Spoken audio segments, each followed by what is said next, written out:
My mom slapped me across the face in front of 30 people because I said no to giving my brother my penthouse. I walked away in silence. But what they didn't expect was the letter that came weeks later. If you've ever been guilted by your own family for having boundaries, this story will change how you see loyalty forever. They called my brother a genius when he couldn't even tie his shoes. They called me responsible. Not brilliant, not gifted, just responsible. I'm Demi, 32 years old, a senior software engineer living in Chicago. People see my life now and think I had it figured out: glass walls, downtown skyline, title, and salary that impress at dinner parties. But they don't know that for most of my life, I was trained to be invisible. I grew up in Milwaukee in a narrow brick house with one shared bathroom and parents who poured every drop of attention into my older brother Evan. He was 3 years ahead of me, born with the effortless charm of someone who never had to earn affection. Evan wasn't cruel. He just never noticed how much space he took up and how little was left for me. He broke a neighbor's window once playing baseball indoors. My father chuckled and called it boys being boys. I forgot to unload the dishwasher and got grounded for a week. At school, I became the girl who stayed quiet, who colored inside every line. My notebooks were flawless. I volunteered for extra credit. I aced every test. My teachers loved me, my parents. They loved Evan's potential, his chaos, his endless creative spirit. When he brought home C's, my mom called the system flawed. When I brought home A's, she said, "That's nice, Demi," before turning back to Evan's latest meltdown. The first time I saw a computer, I was 9. It was old, bulky, and tucked away in the school library. The screen blinked blue and white, and something inside me clicked. I stayed after school to teach myself code. I wrote my first program at 10, a simple game where a dot chased another dot. I showed it to my mom. She said, "That's cute. Evan's working on a song this week. He might play it at Uncle Mike's barbecue." It was like that for years. I kept building, kept learning. I started entering competitions: robotics, math, programming.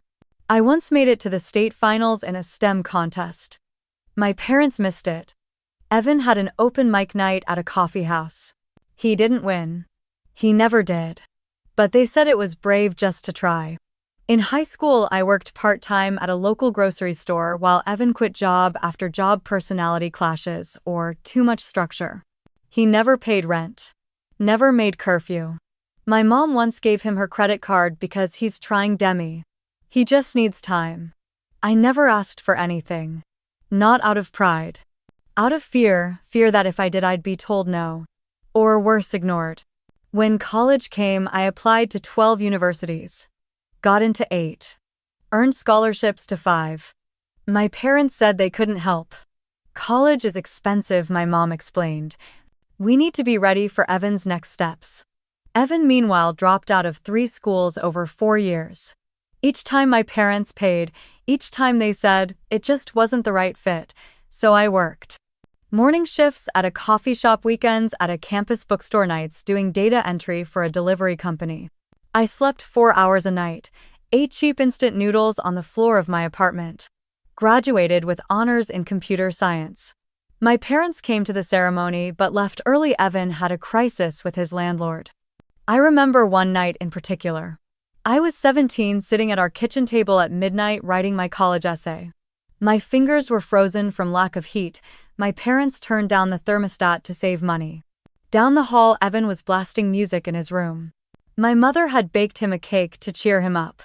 He had just been fired again. No one asked why I was still awake. No one offered a slice. I wrote that night about learning to thrive in silence. About finding clarity in logic when emotion was chaos. About how sometimes being ignored forces you to build a world no one can take away. I got into my top choice. Full ride. When I told my mom, she blinked and said, "Wow. That's great. Hey, could you help Evan with his FAFSA form?" I nodded. Because that's what I did. I helped. I smiled. I stayed small. Family dinners were the hardest. The adults would go around asking Evan what he was working on. Any new songs? Still exploring that tech startup idea, then look at me and say, "And you, Demi, still doing Computer stuff. I became the girl in the family who was too serious, too quiet, not much fun. I was 16 and already being told, lighten up. You don't want to be one of those cold career women. There was one time, just once, when I raised my voice. I was 18, home for the holidays, and Evan had crashed my car without a license. I demanded he pay for repairs. My mother turned to me face flushed and said, "How dare you talk to your brother like that? He's going through a lot right now." She made me apologize. I remember staring at the floor knowing the words were untrue but saying them anyway. That was the last time I let myself break the script. Still, the words my mother once said never left me. I was 16 and she was angry I'd missed Evan's guitar performance to study for a physics test. Girls who try too hard, she snapped, end up alone. I carried that line like a secret. I thought maybe she was right. But I still tried. And now, decades later, I know this. Girls who try too hard don't end up alone. They end up free. They end up standing on 37th floor balconies watching the city below and knowing finally that they made it without anyone handing them a map. This isn't a revenge story. It's a reckoning. It's the beginning of everything. The day I closed on the Penthouse, I didn't cry. I stood alone in the center of the empty space, just me, the echo of my heels against polished concrete, and a view that made my chest tighten. Floor-to-ceiling windows wrapped around the room, revealing downtown Chicago like a secret I was finally allowed to keep. The river glinted in late afternoon gold. Buildings shimmered like glass spires. It was silent, sacred. Mine. It wasn't just a property, it was a monument. A testimony. Proof that every unpaid internship, every skipped vacation, every night I stayed coding instead of sleeping, it all led here. For once I didn't have to share. Not my thoughts, not my dreams. Not the thermostat I had saved for 8 years. Worked through illness. Declined dates. Paid off loans, negotiated raises, built an emergency fund, and researched the market for months before I found the place. When I saw the listing, I knew. Like love at first sight, if love were rational, and came with a mortgage. 2 bedrooms, one of which I turned into a home office facing the skyline. A kitchen that gleamed with intention, marble counters, hidden appliances, lighting that adjusted with my mood. The kind of luxury I never let myself want as a child because I knew it wasn't for people like me. The first person I invited over was Rebecca. She brought sparkling wine and lavender hand soap in a brown paper bag. "You did this," she said, hugging me by the window. "You built this life from scratch." I laughed. From ramen noodles and JavaScript. We toasted with plastic cups. I didn't want to use the glassware yet. It felt too permanent, too ceremonial. As if I needed to earn the right to clink real crystal. A few days later, I sent out the invitation to my family. Housewarming dinner. Sunday at 6. I'll cook. I spent hours planning the menu. My mother's favorite salmon recipe. Evan's favorite IPA. My father's beloved scotch. I set the table with linen napkins and new silverware. Arranged flowers. Ironed the table runner. I thought if I can make this beautiful enough, maybe they'll finally see me. They arrived 45 minutes late. My mother entered first in her usual perfume cloud, surveying the space like a realtor. "This building must have outrageous fees," she said, her heels clicking across the hardwood. "Seems wasteful for one person." My father walked straight to the window. "Pretty flashy," he murmured. "Hope you didn't overextend yourself. The market could shift." Evan wandered in last in a hoodie and sneakers. He opened my cabinets without asking, poked his head into the office, then flopped on the couch. "Must be nice," he said, loud enough for me to hear. "Some people just get lucky." I froze at the stove, spoon in hand, staring into the risotto like it could explain what had just happened. Some people just get lucky. That's what he saw in this apartment. Not the years of grinding. Not the missed birthdays, the canceled dates, the therapy bills. Just luck. I smiled and carried the food to the table. Pretended I didn't hear. Pretended it didn't land like a stone in my stomach. We ate. I asked about my cousins, about my father's golf game. Tried to keep the conversation afloat, but it was like hosting a dinner with ghosts. They talked about Evan's latest interview, how the manager seemed intimidated by his big ideas. No one asked about my promotion. No one noticed the flowers. Or the playlist I'd made with songs from our childhood. After dessert chocolate mousse I had made from scratch, my mother stood by the window and said, "You know, Demi, this is all very impressive. But don't you get lonely? All this space, just for you." She didn't say it cruelly. But she didn't say it with wonder either. Just a kind of polite confusion. As though she couldn't imagine someone choosing a life that didn't revolve around someone else's needs. I laughed softly, too tired to argue.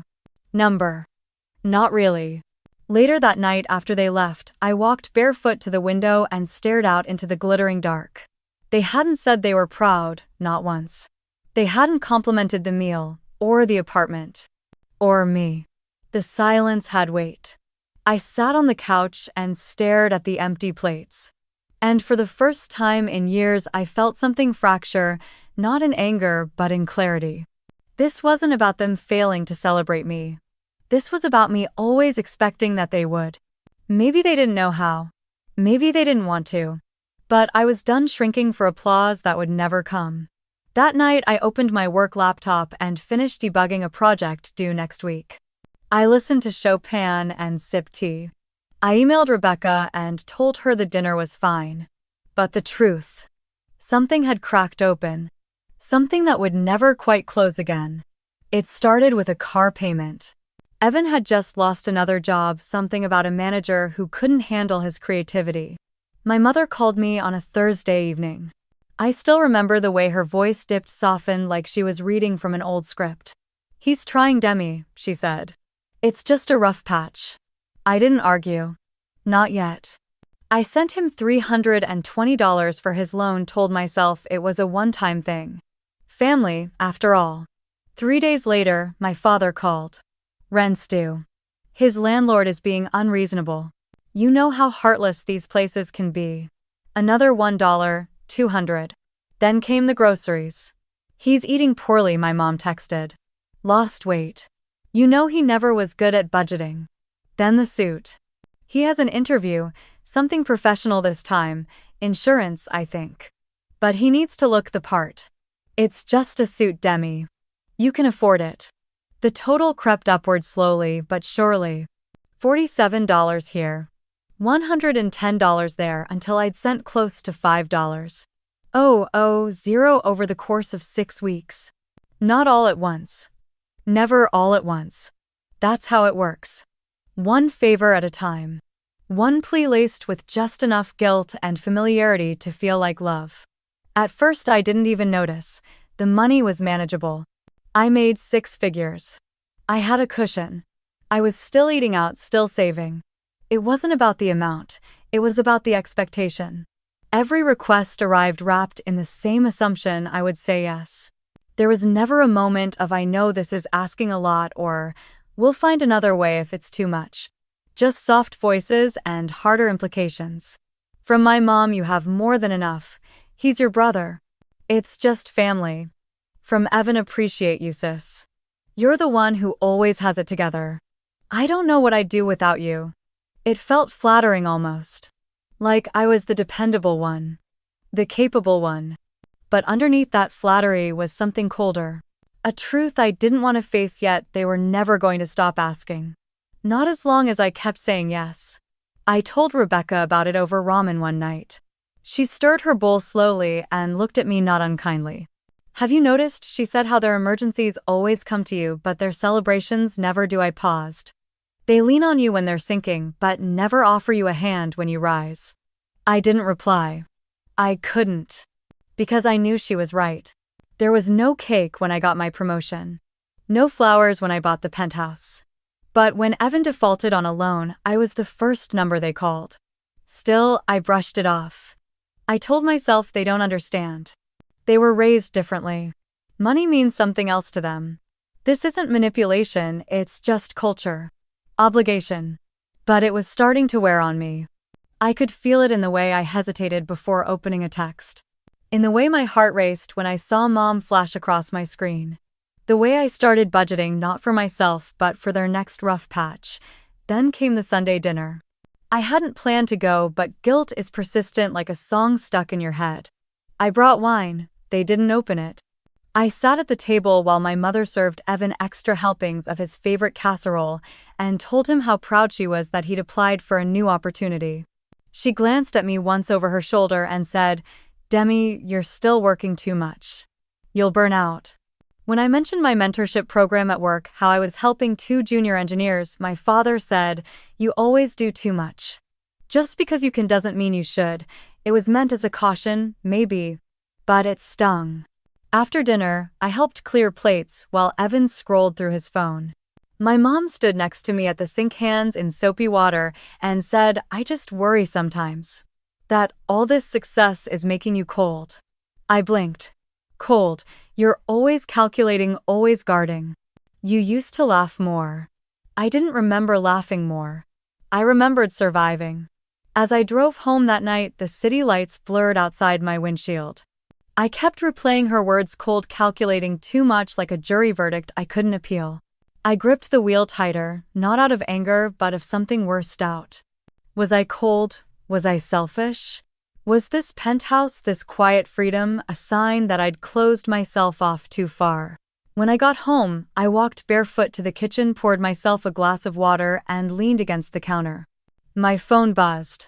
A message from Evan. "Hey, just found a sweet bike on Facebook Marketplace. Would make commuting easier.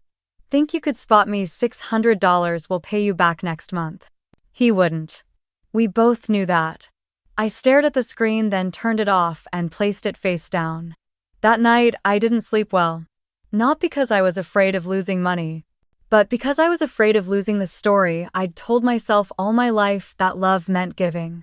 That family meant yes. That helping them made me a good daughter, a good sister, a good person. But now I was starting to wonder who was helping me. Whoever asked what I needed, who looked at me not for what I could provide, but simply for who I was. The next morning I sent Evan $100. Not $600.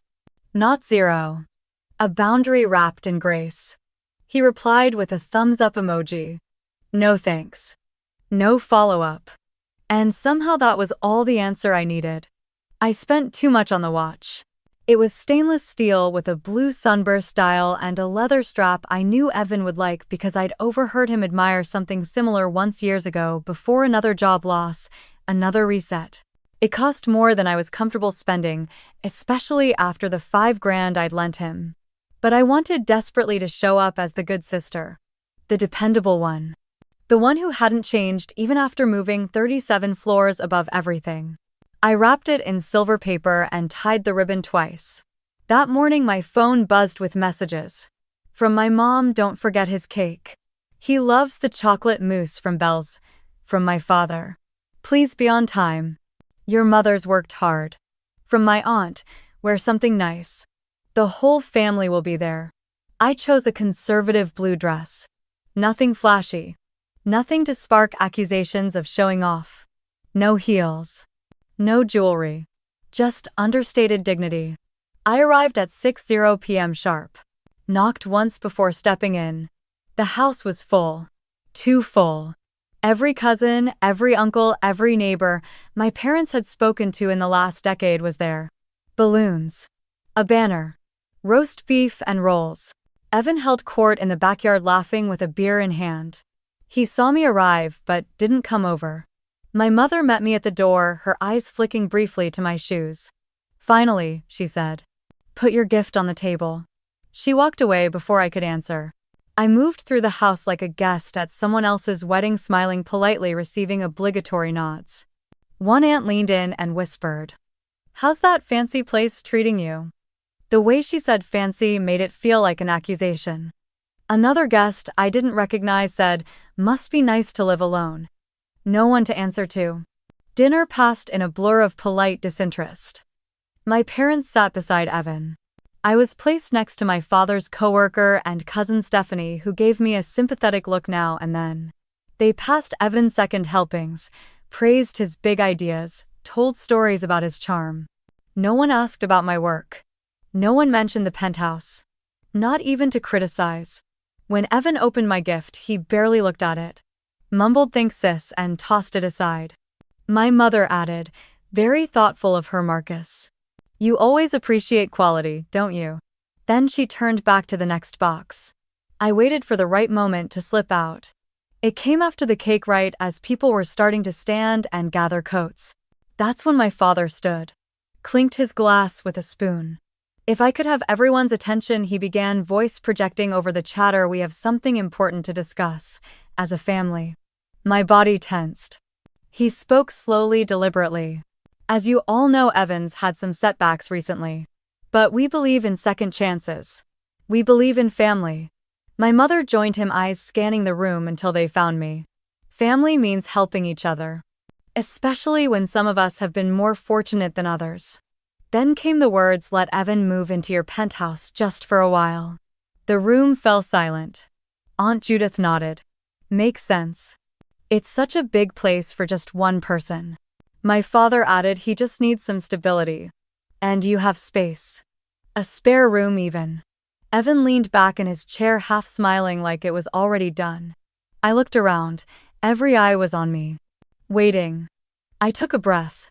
Saturday up straighter. My home, I said carefully, is not available. I worked very hard for it.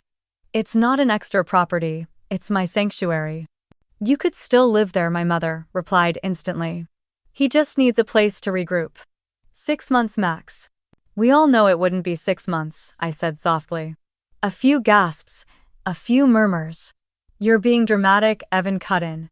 I wouldn't even be in your way. You're being selfish, my mother snapped. And then, in front of 30 people, relatives, neighbors, strangers, she walked across the room, raised her hand, and slapped me. Hard. It echoed. I didn't move, didn't cry, didn't run. I looked at her. At the hand still half raised. At her chest rising with anger. At the room that had gone dead quiet, no one stepped in. No one said a word. They looked away. Or down. Or at each other. But not at me. I turned. Picked up my purse. Walked slowly to the door. Opened it. Closed it behind me. No dramatic exit, no final line. Just the soft click of a door I knew I'd never walk through again. In the car, I didn't drive. I sat there with my hands on the wheel and my heartbeat echoing in my ears. And then the tears came. Slow at first, then heavier. Not just for the slap, but for every moment before it that I hadn't left. For every year I kept trying to earn love like a bonus check. When I finally reached home, I walked into my penthouse and locked the door behind me. Slid to the floor back against the wood and sobbed. This wasn't just a slap. This was the truth delivered the only way they knew how. And I was finally done listening. The morning after the birthday party, I woke up to 23 unread messages. The first was from my father. Your mother hasn't stopped crying. You owe her an apology. The second from Aunt Judith, family disagreements should stay private. Walking out like that was immature. The third from Uncle Don. You've broken your mother's heart. You always were the cold one. And then came the one that made my stomach drop, from Evan. Way to ruin my birthday. Some people choose money over blood. Sad. Attached was a screenshot, his latest post on Facebook. When your own sister chooses a luxury view over loyalty. Family isn't disposable. Some people forget who raised them the minute they can afford to. Number, family first. Number, disappointed but not surprised. The comment section read like a courtroom of self-righteous relatives. What happened to values? Her success clearly went to her head. Poor Evan. He's always been the heart of that family. She was always distant. I'm not surprised. I felt a chill in my bones. Not anger yet, just disbelief. It was one thing to be guilted in private. But this was a public crucifixion. I turned off my phone. It buzzed again less than an hour later. My building's concierge Carl called. Miss Williams, he said gently, there are 2 individuals in the lobby. They say they're your parents, very insistent. My blood ran cold. Do not let them up, I said. Please ask them to leave. If they refuse, call security. Yes, ma'am, Carl said. Already noted. 20 minutes later, I watched through the peephole as Carl escorted them back to the elevator. My father's face was red with rage. My mother dabbed her eyes dramatically with a tissue. The audacity to come here, unannounced, after what they did. That night I sat in the dark, arms wrapped around my knees, watching headlights thread through the city streets. I hadn't felt this small in years. I thought about the post, the comments, the silence from people I'd once called cousins. They weren't defending me. They weren't asking what happened. They'd already picked a side, and it wasn't mine. The following day I went to work early. Needed the routine, the normalcy. But just before lunch I got a text from Emma. "Hey, your brother is downstairs. He's asking for you." I stared at the screen. Seconds later she sent another. Security asked if they should let him up. "He says it's urgent." I closed my laptop. Walked to the security desk. My voice was calm. "Do not let him in. Escort him out if needed. And please add him to the no-access list." They nodded. But I could feel it. That tension rising in my chest. That shame, irrational but still alive, of having family drama spill into my professional life. I wanted to hide, to vanish. That evening, Evan posted again. "Money doesn't buy decency. Or empathy. Or respect." Some of us still believe in showing up for each other, even if we don't have penthouse views. More comments, more pity, more subtle stabs. I blocked him. Blocked my mother, my father. Every single relative who'd liked or commented on those posts. I shut every window they used to crawl into my peace. And still, I couldn't breathe. It felt like drowning, except no one saw the water. That night I opened a new document. Typed out a list, amounts I'd given Evan in the past year. Every unsolicited visit, message, call. The slap. The post. The invasion of my home. I needed to see it. Needed proof that I wasn't imagining this. That it wasn't just family stuff. That it was in fact abuse disguised as concern. The next morning I called Dr. Mitchell. She'd been my therapist 3 years ago, back when I thought burnout was my biggest problem. I hadn't seen her since. Her voice was warm but steady. "What brings you back?" I told her everything. The birthday trap. The slap. The smear campaign. She listened. Didn't interrupt once. Then she said, with more certainty than I'd expected, "This is emotional abuse, Demi. It's not subtle. It's not occasional. It's patterned. It's intentional. And it's escalating." I said nothing for a long moment. "Then I keep thinking I'm overreacting." She shook her head. "That's what they want you to think. It's what they've trained you to think. When people violate your boundaries, then make you feel guilty for having them, that's not love. That's control." Something broke open. Tears again, but not from grief this time. From relief. She saw it. She named it. It wasn't just me. Before the session ended I asked, "What do I do now?" Her voice was clear. "You start protecting yourself. Relentlessly." The waiting room was too quiet. Soft jazz played from hidden speakers, the kind meant to soothe without drawing attention. A bowl of peppermint candies sat untouched beside a rack of outdated psychology magazines. I didn't touch either. I sat on the edge of the couch, knees together, palms sweating. I hadn't been in therapy in over 3 years, back when I'd convinced myself my only issue was work-life balance. Back then, I didn't have the language for what I was actually living. When Dr. Howard opened the door, she smiled gently. Nothing performative, just enough to let me exhale. "Demi," she said. "Come in. I'm glad you reached out." I walked into her office like it was the last safe place on earth. Soft chairs. A lamp with warm light. No mirrors. Just her notebook in hand, giving me her full attention. I didn't cry right away. I started with facts. I walked out of my brother's birthday party. My mother slapped me in front of 30 people. No one did anything. Then they came to my building. My brother posted about me online. I blocked them all. I haven't spoken to anyone in 2 weeks. Dr. Howard nodded slowly. "And how are you feeling now?" I hesitated, shaky, and relieved. And guilty. Like I betrayed something sacred. Like I dropped the weight I was supposed to carry, and now I don't know who I am without it. That's when the tears came. She didn't interrupt.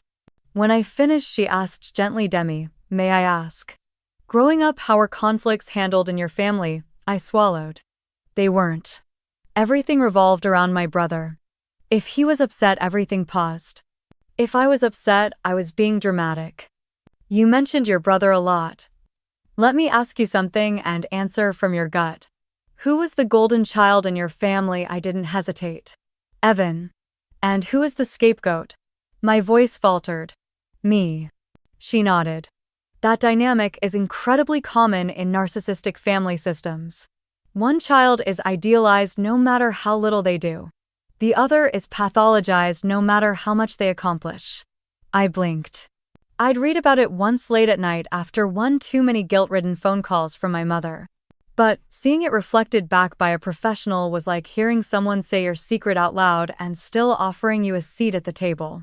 So, it's real, I asked. It's very real, she said.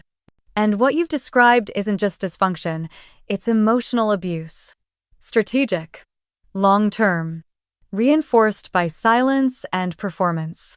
I sat back in my chair. I've spent so many years trying to prove I'm not cold, that I'm still good. Because they taught you, she said softly, that love has to be earned. And that setting boundaries is selfish. The silence in the room pulsed like a heartbeat. Then she added, but what you did leaving that party saying no, walking away wasn't selfish. It was survival. I laughed short and bitter. Then why does it feel like I'm the villain in their story? Because in families like yours, she said, truth tellers are always cast as villains. They threaten the illusion. I felt that in my bones. For years I'd made myself smaller, kinder, more generous. Not because they deserved it, but because I was terrified of being the daughter who stopped trying. The sister who gave up. The woman who became too much. And still, no matter what I gave, they took it all and then demanded more. Doctor. Howard leaned forward slightly. There's a term for what you're experiencing, abuse disguised as loyalty. You've been told your entire life that giving until you break is what makes you loving.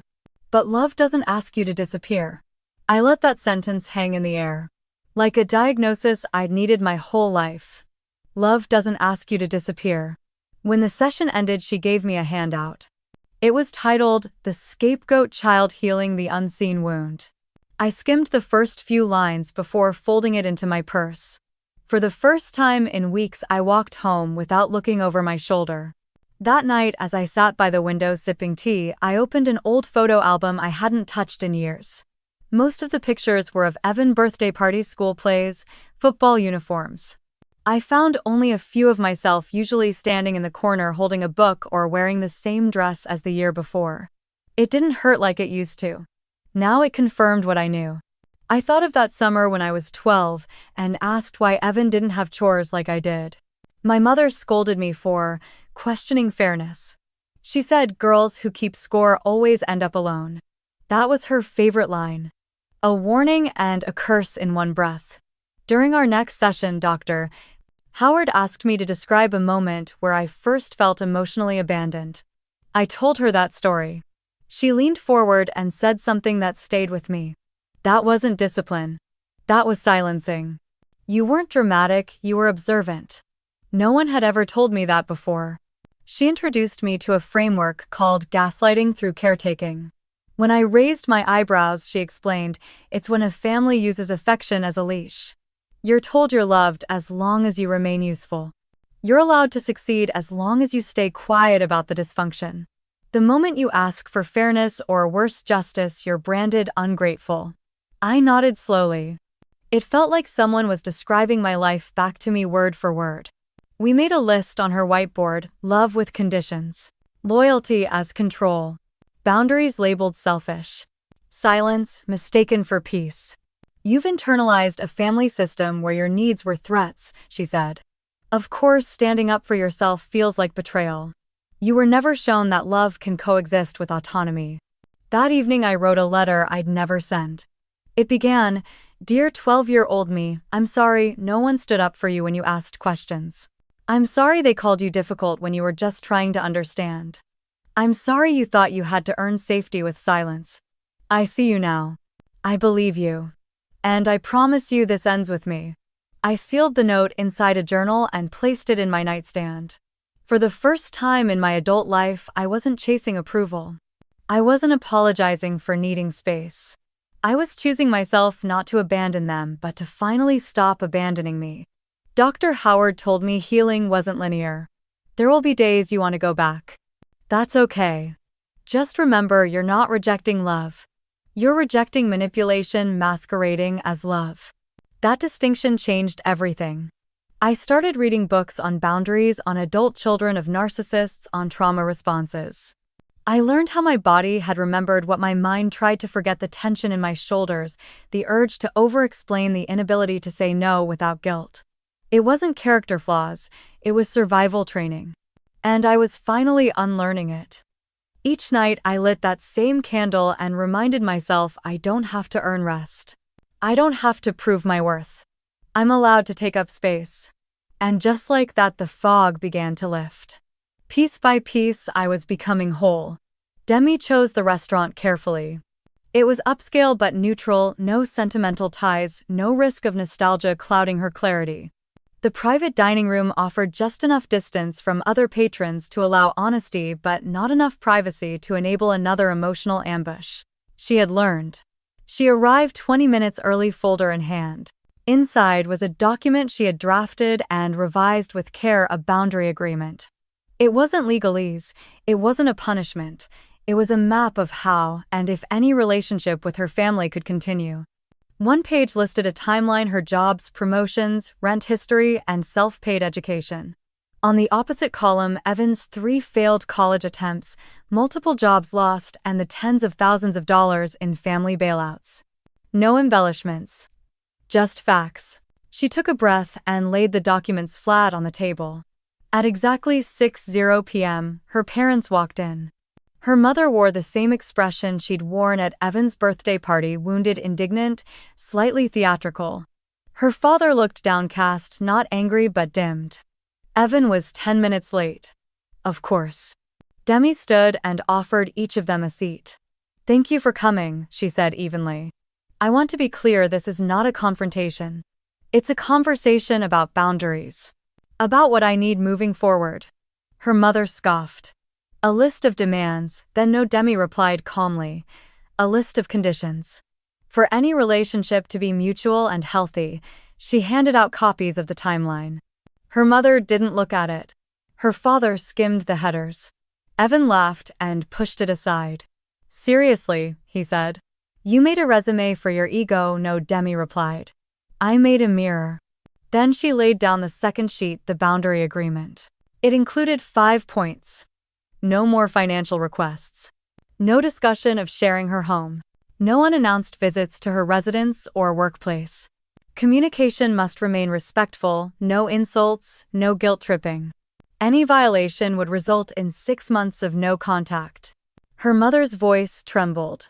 "So it's your way or nothing." Demi folded her hands. "It's healthy boundaries or no contact. It's not a threat, it's self-respect." Her father spoke then. "Why now? Why this? We're family." "Exactly," she replied. "And I'm not willing to let family continue hurting me under the guise of love." Evan rolled his eyes. "You've always thought you were better than us." Demi turned to him, not with anger but with a calm she'd earned drop by drop. "I've always hoped we could be better together. But I won't keep sacrificing my well-being for hope." He slammed his glass down. "You're selfish." She didn't flinch. "This is not a debate, it's a choice." That line wasn't just for them, it was for her. Because every time they challenged her reality, they were offering her a fork in the road: gaslight yourself or choose the truth you already knew. And this time, Demi chose herself. As she waited in the private dining room before their arrival, Demi had stared out the tall windows overlooking the evening traffic of downtown Chicago. The skyline twinkled in defiance of everything broken beneath it. She thought about the first time she ever compromised to keep the peace when she was 17 and gave up her acceptance to a summer coding program because Evan had just been suspended again and the family couldn't handle 2 crises at once. She remembered how her mother had said, "You'll have other chances. Your brother needs this family more than you do." And she had nodded. and smiled, and folded herself smaller to keep the world from collapsing. It had taken 15 years to unfold again.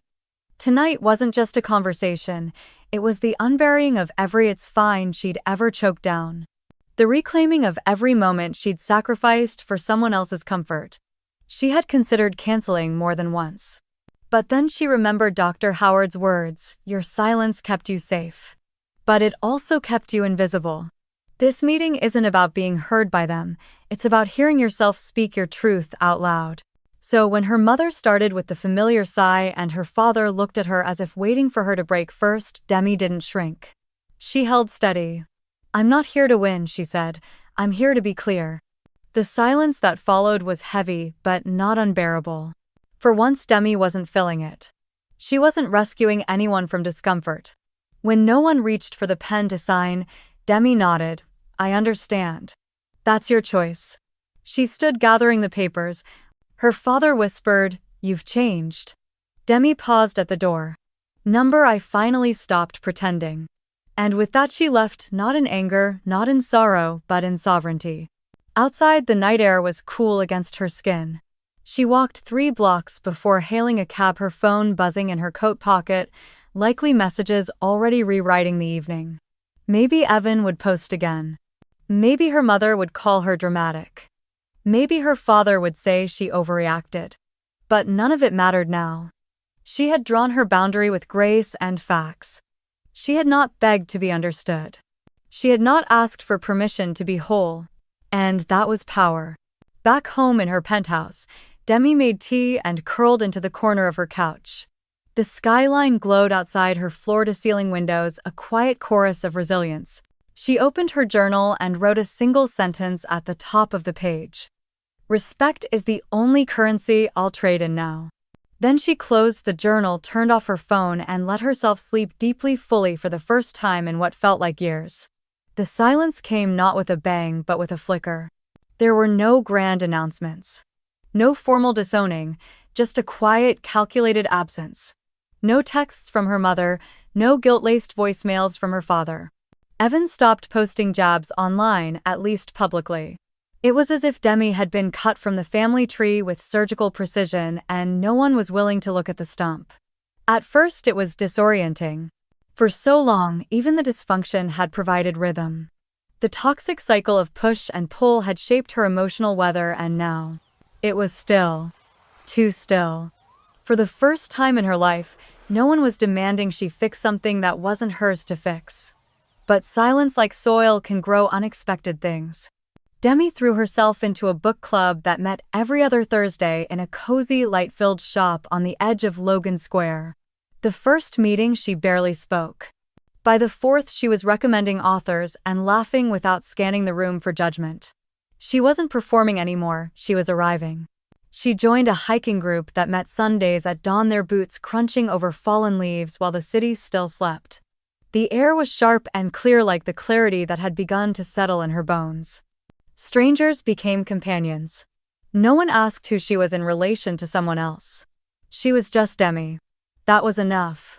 One Saturday morning, she passed by a sign for a watercolor class at the community center. She hadn't held a paintbrush since grade school, but something in her longed to create without expectation. She signed up, and the first time her brush touched paper, she cried quietly, unexpectedly, not because the painting was beautiful, but because no one was grading it. For once, beauty didn't have to be earned. The seasons changed. Fall bled into winter. The holidays came and went without obligation.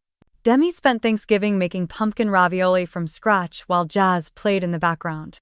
On Christmas, she wrapped books for the friends who had become family, Rebecca, Emma, and others whose love didn't come with fine print. One evening in January, she stood barefoot in her kitchen making soup from a recipe her grandmother, not her mother, had taught her as a child. She turned on a playlist of soft indie ballads and danced, stirring lentils with one hand, sipping wine with the other. There was no audience. No criticism, no expectation. Just a woman in her home, in her joy. She lit candles. She poured the soup into a ceramic bowl she had glazed herself in an art class. She sat on the floor by the window and ate slowly, watching the lights of the city flicker like quiet applause. The silence that once frightened her had become a sanctuary. She no longer checked her phone in dread. She no longer felt the phantom pressure to explain her choices. In the absence of noise, she had found a rhythm of her own.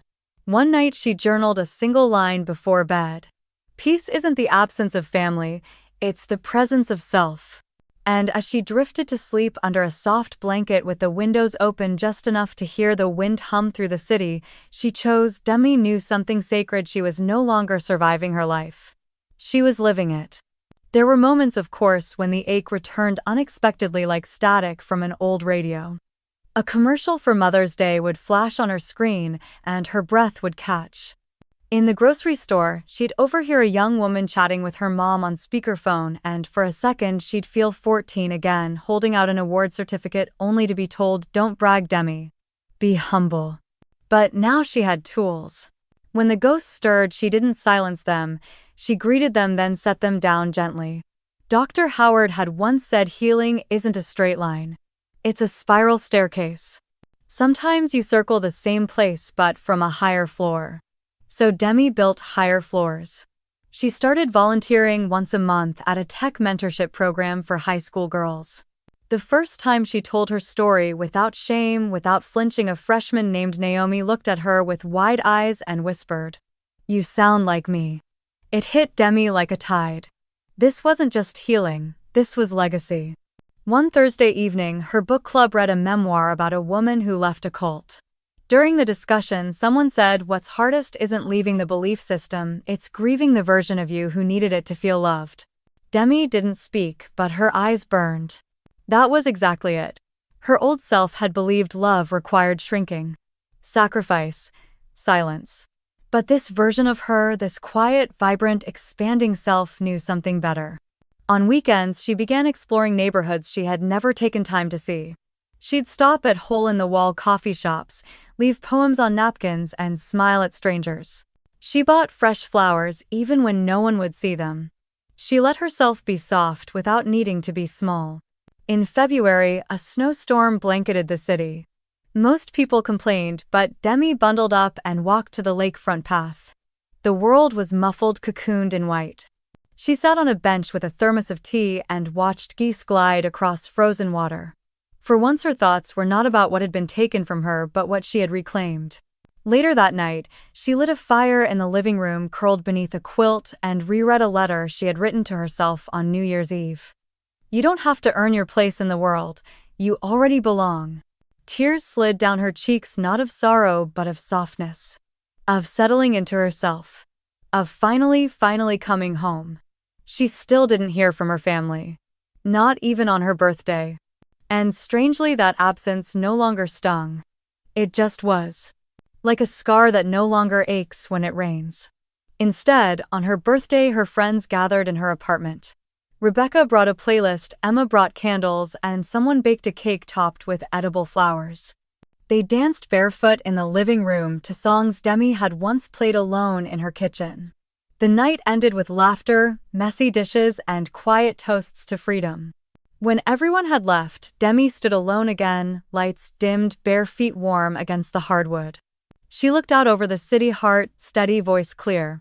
"I didn't lose a family," she whispered. "I found myself." The email came on a Tuesday morning, tucked between a newsletter from her favorite bookstore and a coupon for cleaning services she never used.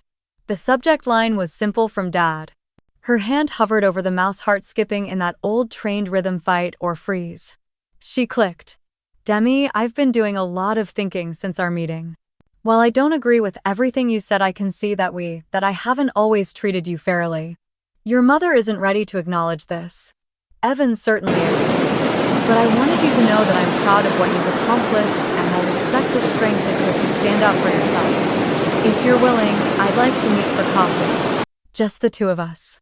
Dad. Demi read it 3 times. It wasn't an apology. But it wasn't nothing. She thought of the man who had once praised Evan for quitting a job because real visionaries don't clock in. Who told her when she graduated summa cum laude, "That's nice, but don't let it go to your head." She thought of how he had stood silent when her mother slapped her. But she also remembered being 8 in the garage learning to change a bike tire with him. She remembered that he had taught her to drive, clutching the armrest as she lurched down side streets yelling, "Too fast." But never taking the wheel. So, she wrote back. "Okay. 1 hour. Neutral ground. Please don't bring Mom." They met that Saturday at a quiet coffee shop near a public garden, the kind of place with mismatched chairs and chalkboard menus. Demi arrived 10 minutes early as always. Her father walked in precisely on time wearing the same worn brown coat he'd had since she was in high school. He looked older, tired. Less like an authority figure, more like a man carrying too many things he didn't know how to put down. "Hi," he said, hesitating before sitting. "Thanks for coming." Demi nodded. "Thanks for asking." There was a pause. Then small talk. Coffee orders. Weather. The awkward circling of people not sure where to begin. "I read the contract again," he said finally. "The boundaries. It's a lot." "It's necessary," Demi replied, voice calm. "And it's not negotiable." "I know," he said, surprising her. "I didn't come to change your mind. I came to understand it." And slowly, over the next 40 minutes, something unexpected happened. Her father listened. He didn't defend or deflect. He asked questions not to poke holes but to learn. He admitted he had failed to protect her at the birthday party. That he had been passive too long, afraid of her mother's anger, unsure how to stop enabling Evan. "I used to think keeping the peace was love," he said. "But I see now that silence can be a kind of violence too." Demi blinked. Her throat tightened. For the first time in her adult life, she saw him not as a patriarch or a gatekeeper, but as a flawed, frightened man trying in his own late way to be better. "I don't know if I can fix what's broken," he said. "But I'd like to start by showing up differently. If you'll let me." She didn't reach across the table. She didn't offer absolution. But she said, "We can try. Slowly. With boundaries intact." He nodded. And for the rest of the coffee they talked not as father and daughter bound by hierarchy, but as two people rebuilding something fragile and real. Outside, the air was brisk. Her father walked her to her car, then stood there awkwardly, hands in pockets. "Thanks again," he said. She nodded. "Take care, Dad." He turned to leave, then paused. "You're really doing okay, aren't you?" Demi smiled. "Better than okay." That night she journaled one line. "Forgiveness isn't forgetting, it's remembering without letting it burn." The following week, Demi found herself reflecting on the conversation more often than she expected. There was no fairy tale transformation. Her father didn't suddenly become emotionally fluent or perfectly present. But there were small things. He sent her a link to an article about women in tech with a one-line message, "Reminded me of you." He left her a voicemail just to say he hoped she was doing okay in the snowstorm. When she replied with a thank you, he didn't immediately pivot the conversation back to Evan as he once might have. The silence from her mother and Evan continued, sharp and deliberate. Yet somehow the absence felt less like abandonment now and more like space. Space she could breathe in. Space where new things could grow. On a chilly Thursday morning, Demi stopped by a neighborhood thrift store she liked for its quiet corners and handwritten book labels. As she thumbed through the memoir section, her phone buzzed. A message from her dad. "Just saw your name mentioned in a local tech journal. You're doing great work. Proud of you." She stood frozen for a moment, phone in hand. It wasn't just the words, it was the fact that he'd noticed. On his own. Without prompting. She texted back simply, "Thanks, Dad." That weekend, they met again for coffee. No big agenda, just warm mugs between them and talk of small human things. He asked about her hiking group. She asked about a new book he'd started reading. There were still silences, but now they felt like pauses, not avoidance. At one point he said, "You know, I keep thinking about that timeline you showed us. I didn't want to look at it then. But I did later, and it's sobering. I had no idea how much of your success you had to fight for." "You didn't ask," Demi said, not bitterly but truthfully. He nodded. "That was my failure, one of many." The honesty stung, but also soothed. On her walk home afterward, Demi realized something unexpected. She didn't need her father to be perfect. She just needed him to be honest. That night she pulled out an old photo album. One with curled edges and cheap plastic sleeves. She found a picture of herself at age 10 holding a science fair ribbon standing beside her dad. His hand was on her shoulder. Neither of them was smiling quite right, but there was something tentative there. A reach. She slipped the photo into a new frame and placed it on a shelf, not to glorify the past but to acknowledge it. To mark it as a beginning, however, flawed. Demi didn't tell her friends about the second coffee meeting right away. It felt too delicate, too easily misunderstood. But in her next therapy session with Dr. Howard, she recounted it carefully. "You're building a boundary that breathes," Dr. Howard said. "That's advanced work." Demi smiled. "It doesn't feel like forgiveness. It feels like mutual curiosity." "That's sometimes better than forgiveness," her therapist replied. "It means you're both willing to grow." As spring began to touch the city with pale blossoms and softer winds, Demi let the new chapter unfold slowly. There were no grand reconciliations. No apologies written in gold. But there was room.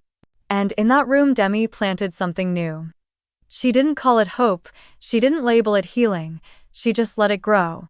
And that was enough. The invitation list was short, just 12 names. No extended family, no obligatory plus ones. Just people who had shown up consistently, not for what Demi could give, but for who she was. Rebecca, of course, who had walked beside her through every unraveling and every rebuild. Emma, her sharp-eyed coworker turned confidant. A few members from her hiking group.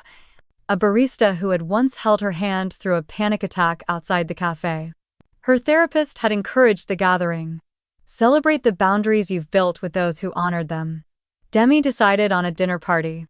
Intimate. Honest. Unapologetically hers. She spent the morning prepping, chopping, seasoning, humming along to a playlist filled with voices of women who had once felt voiceless. She lit candles that smelled like cedar and orange peel. She set the table with mismatched but meaningful plates, each one holding a story. When the doorbell rang at 6:03 p.m., Demi didn't flinch. No dread, no defensiveness. Just a breath and then joy. Guests trickled in with wine and laughter.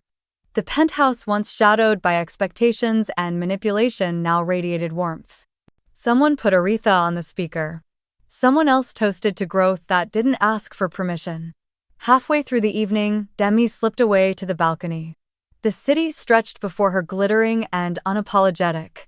From this height, the streets seemed smaller. The noise of the past quieter. Rebecca joined her wine glass in hand. "You okay?" Demi nodded. "Better than okay." She looked out over the lights of Chicago, the lake shimmering like a secret. "You know," she said, "I didn't just buy this view. I earned this peace." Rebecca smiled. "Damn right you did." They stood in silence, not the awkward kind but the sacred kind. Inside, laughter rose from the dining room. Demi felt it vibrate through the floor, through her feet, through the place she now claimed fully as her own. She remembered the moment she'd first stepped into the apartment months ago. It had been quiet then too, but a different kind of quiet. The anxious kind. The "will they try to take this from me" kind. But now it was filled with the sounds of chosen family, of boundaries honored, of respect earned, not demanded. Later, as the last guest hugged her goodbye and the final dish was placed in the sink, Demi made herself a cup of tea. She walked barefoot to the balcony one last time, mug warm between her palms. Below, the city pulsed with midnight life. Above, stars poked through the clouds, soft, persistent. She didn't think of Evan. Or her mother. Or the threats, the slap, the contract. She thought of herself. Of the 10-year-old girl with the science ribbon. Of the college student who worked 3 jobs. Of the woman who sat across from her father and said no with a steady voice. And she thought of what came next. Not revenge. Not even justice. Just life. Her life. A life designed with intention. Lived without apology. Guarded without guilt. She raised her mug slightly as if toasting the skyline. "True family," she whispered, "is not who you were born to, it's who shows up when you say no and still loves you anyway." And with that, she turned and walked inside. Ready for everything that came after. She didn't clean up right away. Instead, Demi let the silence linger like a final guest. Plates remained where they were, evidence of joy of shared stories and clinking glasses.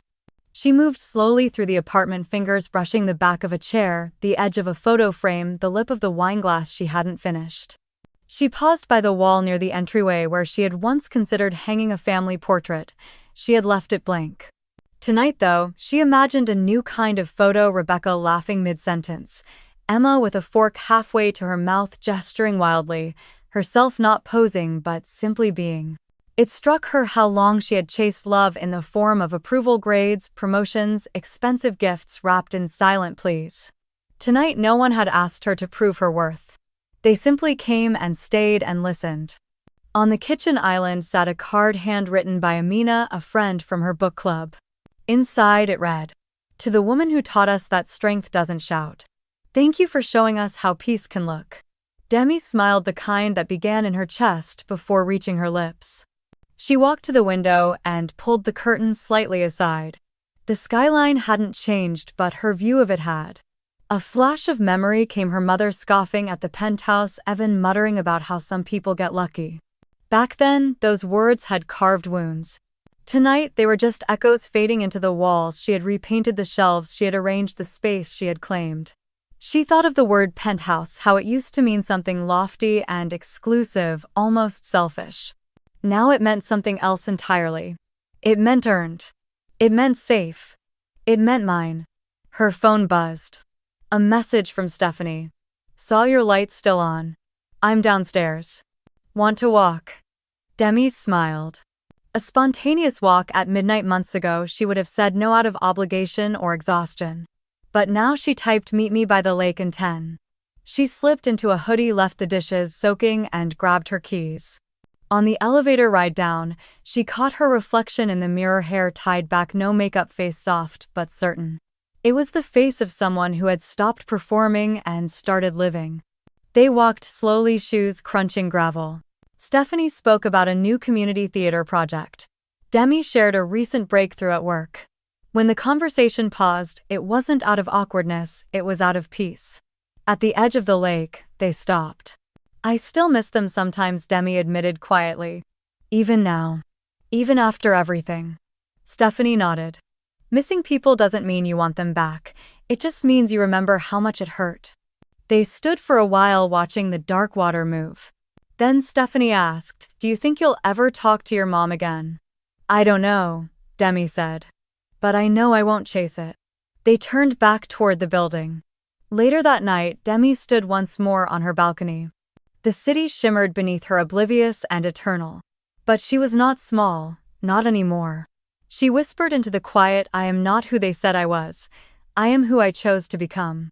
And this time the silence felt like applause.